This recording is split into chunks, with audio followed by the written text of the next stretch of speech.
You cannot speak English confidently without working on your mindset. Some people think that you take English classes for half a year or whatever, and then you just go out there and you speak, or you go and watch movies and you will understand them. And yes, this is the bigger picture, right? This is the objective. But there are other steps in the middle. When you are in a class and you learn things, it's like learning how to swim. First, you kind of put your foot in the water and you start with your first things. Going outside, the real world, the real English, is like the big ocean, right? Watching a movie without subtitles, it's like swimming in the big ocean, where different fish are, different accents, right? Different expressions, and it's a big place.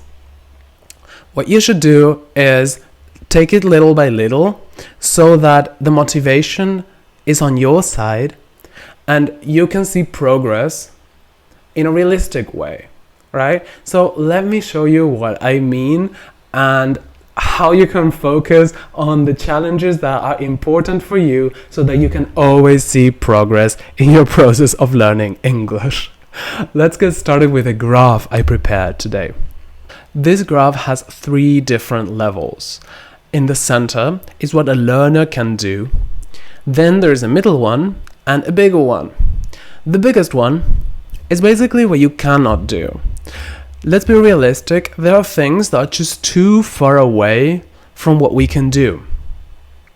Again, in English, there are things that we already know, right?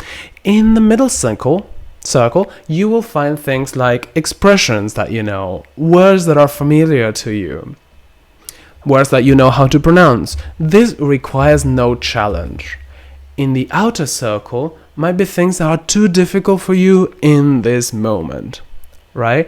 The idea is we're moving, we're opening the circles, we're enlarging, but there's always going to be something that requires no challenge for me, something that's too difficult for me. And the part we should focus on is the center circle. I'm going to explain why. This particular circle, again, it's a zone, right? It's called the zone of proximal development, and it's basically what you can do with a little help. And this will be the circle that will enlarge your knowledge. If you focus here, if you focus on this challenge, on the challenges here, you will enlarge your circle and all the time you will learn new things. For example, in English, this might be like a video you watch, but you need subtitles. Or a movie you watch, but you need subtitles. Maybe a text that you read, but you need to pay attention. You need to look up some words. You need to really think about it to understand it. This is the kind of challenge that you want to do. In speaking, it will be explaining things that are difficult for you to explain, but with a bit of struggle, trying 2 or 3 times, you get there. The central circle is also very good, right? Staying in the central circle will be good to reinforce what you already know, right? So in the central circle, the learner can do unaided, this means without help. Here are all the words that you already know. You know how to pronounce them, you know how to use them, expressions, phrasal verbs, idioms, everything that you already master. It's good to review them, and especially it's good to know what you know, also for the motivation, right? To know, okay, I can do all these things. The thing is, if you stay in this circle, it's difficult to see progress, right? This is not where progress happens. Progress does not happen if you review what you already know all the time. We need to learn some things that are new, right?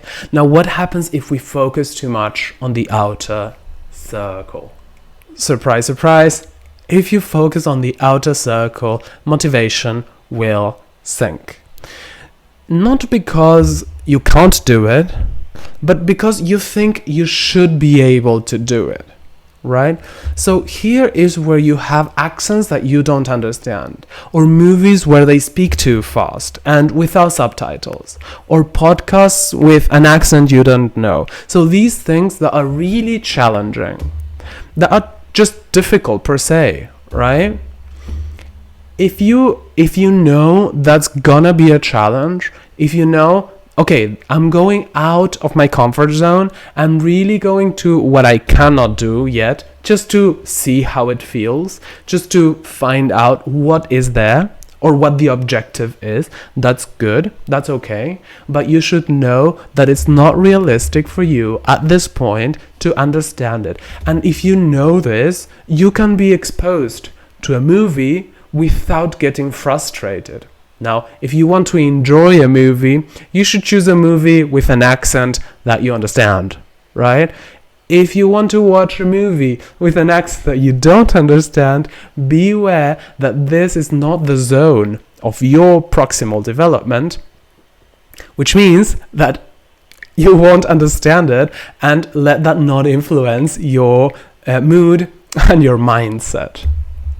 So to recap, it's good to know what you know, and it's also good to sometimes dive into the big ocean of English to see what's there.